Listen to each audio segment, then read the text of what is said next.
नमस्कार, सवाल आपका में स्वागत है। मैं हूं आपके साथ सुकन्या सिंह। एक तरफ तो मोदी और नवाज शरीफ की मुलाकात होती है और मुलाकात के बाद दोनों देशों के प्रधानमंत्री दोनों देशों के आपसी संबंध बेहतर करने की बात करते हैं, लेकिन सीमा पर सीज फायर का लगातार उल्लंघन होता रहता है। ऐसे में अहम सवाल ये है कि आखिर इन हालातों में कैसे बेहतर संबंध बहाल होंगे। इसी विषय पर आज हम चर्चा कर रहे हैं और इस चर्चा में हमारे साथ हैं SS Ahlawat, retired lieutenant colonel. Ahlawat ji, स्वागत है आपका। सवाल आपका में पहला सवाल, आखिर क्यों बार बार सीज फायर का उल्लंघन किया जा रहा है? अगर दोनों देशों के प्रतिनिधि दोनों देशों में बेहतर संबंध चाहते हैं तो।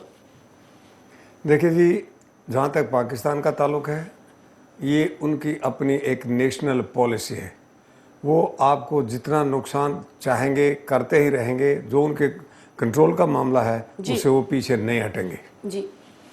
जी, लेकिन अहलावत जी, बड़ा सवाल ये है कि दोनों देशों के प्रतिनिधि मिलते हैं, आपस में अच्छी बातचीत करते हैं, एक दूसरे की तारीफ करते हैं और दोनों देशों में खासतौर पर उस समय ये बातचीत होती है जब दोनों देशों के प्रतिनिधि बदले हैं, दोनों देशों में नई सरकारें आई हैं। तो ऐसे में एक उम्मीद जनता के अंदर भी जागती है कि शायद दोनों देश आपसी झगड़े को भुलाकर विकास की ओर ध्यान देंगे। तो ऐसे में इन हालातों में सीज फायर का लगातार उल्लंघन करना कितना जायज है? देखिए जी, एक बात आपको समझनी होगी जी कि जहाँ तक पाकिस्तान का ताल्लुक है, उसमें गवर्नमेंट, उसमें आर्मी, हर एक गवर्नमेंट इंस्टीट्यूशन वहाँ का सब मिले जुले हैं। चाहे वो स्टेट एक्टर्स हों, चाहे नॉन स्टेट एक्टर्स हों, चाहे आतंकवादी हों, गुरिल्लाज हों, सब एक है, सब के सब एक है। क्यों? पार्लियामेंट ने उनकी ने पिछले महीने जब नवाज शरीफ ने गवर्नमेंट संभाली तो 100% MPs ने वहाँ पर बैठ के ये कहा, भाई कश्मीर हमारी जुगुलर वेन है, हम कश्मीर के लोगों की मदद करेंगे और उनको कभी पीछे उनसे मदद से पीछे नहीं हटेंगे। क्यों? वो कंटिन्यूसली, आज नहीं, जब तक आप इनको बिफिटिंग रिप्लाई नहीं देंगे, सीज फायर का उल्लंघन होता रहेगा। जी, क्या बेहतर रिप्लाई होगा पाकिस्तान के लिए? देखिए जी, आप जब आप जी प्रोएक्टिव हैं, आप प्रोएक्टिव क्यों नहीं हो जाते? मैं आज कहता हूं, आपने 1971 का ऑपरेशन लड़ा, क्यों नहीं आपने वाटर ट्रीटी को कैंसिल किया? कारगिल का ऑपरेशन हुआ, क्यों नहीं आपने वाटर ट्रीटी को कैंसिल किया? आपने बांग्लादेश को क्लियर करने के बाद क्यों नहीं, जब आप फुल्ली प्रिपेयर्ड थे, रशियन आपके साथ थे, अमेरिकन कुछ नहीं कर सके थे, तो आपने क्यों नहीं कश्मीर की प्रॉब्लम को हल किया जब आप पूरी तरह पावरफुल थे और हर चीज़ का आपके पास इलाज था? आप अगर ये बैठे रहेंगे और आप ये सोचते रहेंगे पाकिस्तान चुप कर जाएगा। मैंने 28 साल फौज में नौकरी करी, अभी भी रोज़ाना एक स्पेशलिस्ट के तौर पर पढ़ते रहते हैं। पाकिस्तान की आर्मी कभी भी बंद नहीं करेगी जब तक आप इनको बेफिटिंग रिप्लाई नहीं दोगे। जी, लेकिन अहलावत जी, सरकार बदली भारत देश में और उम्मीद थी कि जैसे UPA सरकार ने कड़े कदम नहीं उठाए, लेकिन मोदी सरकार पाकिस्तान की हरकतों के बाद कड़े कदम उठाएगी, लेकिन उन उम्मीदों पर भी लगता है अब कि पानी फिरता जा रहा है। देखिए, प्रधानमंत्री जी ने अपना फर्ज किया पूरा, बहुत अच्छी बात थी। पहले दिन उन्होंने उनको यहाँ बुलाया, नवाज शरीफ जी को, नवाज शरीफ को अकेले बैठ के समझाया कि भाई कोई भी आगे प्रोग्रेस करने से पहले सीज यानी फायरिंग बॉर्डर के ऊपर बंद होनी चाहिए, LOC पर किसी किस्म का कोई हरकत नहीं होनी चाहिए।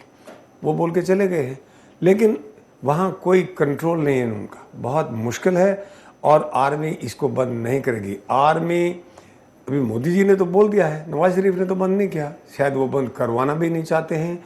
मैं तो ये कहूँगा, अगर करवाना चाहें तो हिंदुस्तान की मदद करें। उनकी आर्मी अगर उनके कंट्रोल में नहीं आती तो उनको इंडियन आर्मी की मदद लेनी चाहिए, लेकिन वो ऐसा नहीं करते। इसका मतलब वो सारे साथ हैं, सब एक हैं, वो बंद नहीं करेंगे। मोदी पहले कांग्रेस गवर्नमेंट को देखा 10 साल। मैं आपको ये बताना चाहूँगा रफली कि तकरीबन 5 जवानों की कैजुअलिटी होती है डेली। कोई गुजर जाता है, कोई जख्मी हो जाता है, कोई थोड़ा जख्मी, कोई ज़्यादा जख्मी, और it has been going on, ये चल ही रहा है। आप कितनी देर तक इसको टॉलरेट कर सकोगे?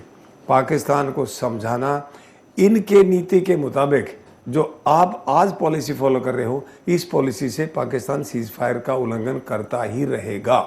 जी, लेकिन अहलावत जी, अगर बात की जाए तो सीज फायर का लगातार उल्लंघन किया जा रहा है, 5 जवानों का नुकसान हम डेली बेसिस पे झेलते जा रहे हैं। लेकिन वहीं बात की जाए तो ऐसा माना जाता है कि पाकिस्तान में पावर के 3 सेंटर्स हैं, ISI, सेना और फिर जो प्रधानमंत्री ऑफिस है वो। लेकिन इन 3 सेंटर्स के होते हुए कैसे एक मत हो पाएगा पाकिस्तान किसी एक मसले पर? देखिए, आपको एक बात समझनी पड़ेगी, once an enemy is always an enemy.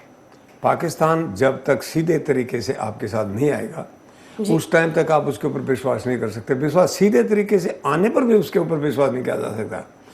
आपने इकोनॉमिकली, डिप्लोमेटिकली, मिलिटरीली जब भी मौका मिलता है आप प्रोएक्टिव हो जाओ। प्रोएक्टिव होए बगैर नहीं मानेंगे वो।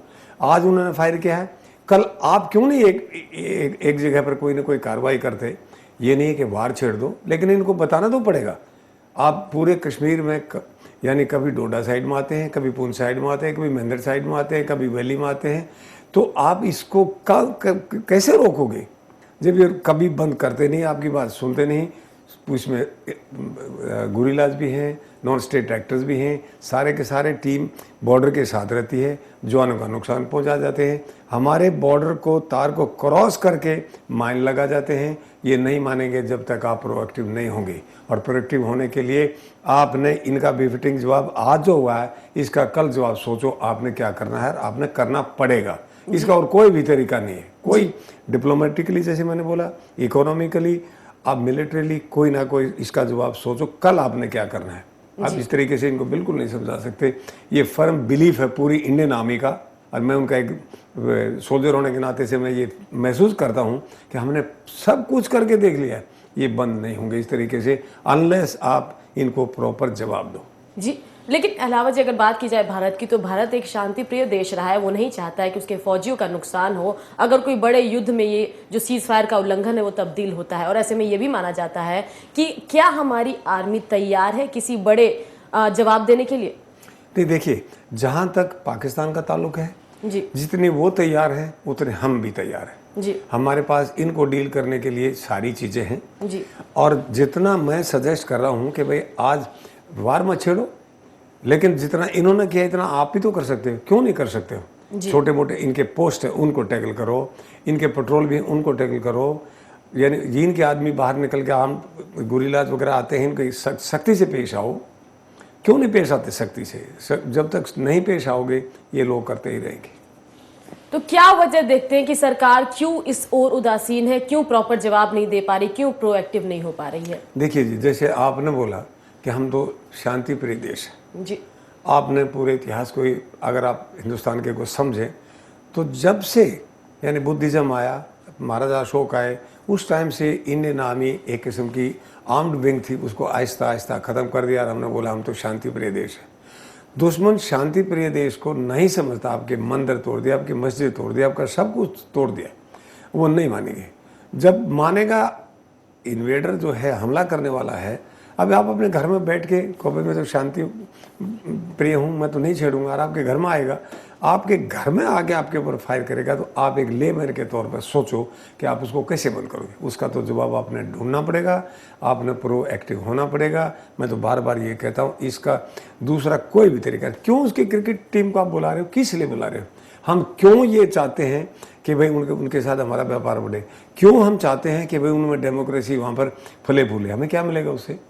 हमें जब उनका बलूचिस्तान में, खैबर पख्तूनख्वा में या सिंध में आप क्यों एक्टिव नहीं होते जब कश्मीर में एक्टिव है वो? आप डिप्लोमेटिकली इंटेलिजेंट तरीके से क्यों नहीं इन चीज़ों को डील करते? You can play very good role in Balochistan if you want to, but you don't want to play. अब मान लिया हम नहीं चाहते हैं, लेकिन उस कंट्री के साथ ना करो जो आपके साथ नहीं करता, लेकिन जो आपके साथ करेगा उसका और कोई भी तरीका नहीं है। जी, मैंने जैसे बताया, आप कल वाटर ट्रीटी को कैंसिल कर दो, पता चले इनको कि हाँ 60% पानी, मैं 1 मिनट और लूँगा आपका। जी, लीजिए। 58 में आयूब खान ने बोला कि जी पानी का प्रबंध पर ट्रीटी करो। नेहरू से उसने अपने जवाब में उसने पूछा नेहरू ने कि भाई इसके बाद कश्मीर का क्या होगा, तो ही आंसर्ड कि Kashmir will not be a problem, पहले आपकी वाटर ट्रीटी का साइन ये इसका प्रबंध करो। 1960 में हमने इंडस वाटर ट्रीटी साइन कर दी।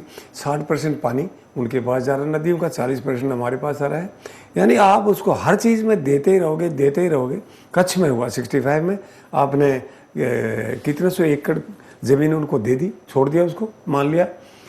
आपने कश्मीर 48 में था, टुकड़ा दे दिया, उन्होंने कब्जा कर लिया, आप उसको लेने के लिए कोई तैयार नहीं है। यानी आपने पॉलिसी ये पाकिस्तान के साथ में बदली करनी पड़ेगी। नई गवर्नमेंट को चाहिए, अगर इन्होंने कांग्रेस वाली पॉलिसी पकड़ ली, they are testing this government. Modi ने कहा कि भाई मैं ये करूँगा वो करूँगा, प्रधानमंत्री की जो है उसकी अपनी पॉलिसी कितनी भी हो, लेकिन ये उसको भी टेस्ट कर रहे हैं अभी, उसके टाइम में भी। चलिए आज जवाब लेंगे, लेकिन इसी बीच एक कॉलर राहुल दिल्ली से हमारे साथ जुड़ गए हैं। राहुल, क्या कहना चाहेंगे आप? जी, मैं ये कहना चाहूँगा कि हर बार भारत की तरफ से पहल की जाती है, कभी प्रधानमंत्री को न्योता भेजा जाता है, कभी विदेश मंत्री को बिरयानी खिलाई जाती है पाकिस्तान के, लेकिन बावजूद इसके जाते ही उनके सुर बदल जाते हैं, पूरा ही तेवर बदल जाते हैं और दोबारा से सीज फायर का उल्लंघन होता है। और ये मामला एक बार हो, दो बार हो, तो लगातार हर महीने में 3 बार 4 बार हो जाता है। और इस तरह में जो भारत महाशक्ति बनने की दौड़ में छाती पीट रहा है कि अगली महाशक्ति भारत है, तो इसमें कहाँ तक इमेज साफ सुथरी रहेगी और क्यों यूनाइटेड नेशन में इसे सपोर्ट किया जाएगा कि हाँ इंडिया को महाशक्ति बना दिया जाए? जी राहुल, मैं आपको एक बात कहूँ कि आप सुन रहे हैं हमारे को? जी, मैं ये कहना चाहूँगा कि अगर वो इतनी कोशिश करने के बाद भी उन्होंने सीज फायर का उल्लंघन बंद नहीं किया, आपके खिलाफ कार्रवाई करने से वो नहीं रुकते, तो आप एक साधारण आदमी के तौर पर आप मुझे बताइए, जब मैं आपके घर में आपके ऊपर फायर करूंगा, आपको तंग करूंगा, तो आपके पास क्या जवाब है उसका? उसके पास कोई जवाब नहीं है। You must get ready to face him. आज इन्होंने किया है, कल आपको क्या रोकता है? इनको ये बताना पड़ेगा कि भाई अगर आप इसको रोकोगे नहीं तो हम आपके खिलाफ कार्रवाई करेंगे। ये रोकेंगे उस दिन ही, उससे पहले ये नहीं रोकेंगे। आप देख लेना, 10 साल यूपीए गवर्नमेंट का निकाल दिया, कभी बंद हुआ? अभी मोदी जी आए हैं प्रधानमंत्री, इनके टाइम इन्होंने शुरू किया। They are testing the waters, देख रहे हैं वो कि भाई ये नई गवर्नमेंट क्या करेगी। अगर इस गवर्नमेंट ने भी यही पॉलिसी रखी, अब मैं पक्का आपको ये बताता हूँ, आप देखिए हमारी कितनी कैजुअलिटीज़ होती डेली की। माइन फील्ड की कैजुअलिटी है, फायरिंग की कैजुअलिटी है, सीज फायर LOC पर कैजुअलिटीज़ हैं, सियाचिन में कैजुअलिटीज़ हैं, जवानों का बड़ा भारी नुकसान हो रहा है। आर्मी पूरी चारों तरफ से इनको डील करने में लगी रहती है, हम पीस तरीके से बैठे रहते हैं। हम प्रोएक्टिव नहीं हैं, वो हमारे ऊपर प्रोएक्टिव नहीं। कभी वो यहाँ फायर कर देते, कभी वो कर देते। उसकी एक ही दवाई है और कोई भी तरीका नहीं। The shortest distance between 2 point is the straight line, deal with them and talk to them in the same language. जी बिल्कुल, कि पाकिस्तान को पाकिस्तान के तरीके से जवाब देने का वक्त आ गया, ये कहना है। हमारे साथ अहलावत जी जुड़े हुए लगातार, और इस पाकिस्तान भारत संबंधों पर हम चर्चा कर रहे हैं। और पाकिस्तान ने एक बार फिर से जो सीज फायर का उल्लंघन किया है उस पर हम चर्चा कर रहे हैं। सवाल आपका में ये चर्चा अभी बरकरार रहेगी, लेकिन फिलहाल रुकेंगे छोटे से ब्रेक के लिए।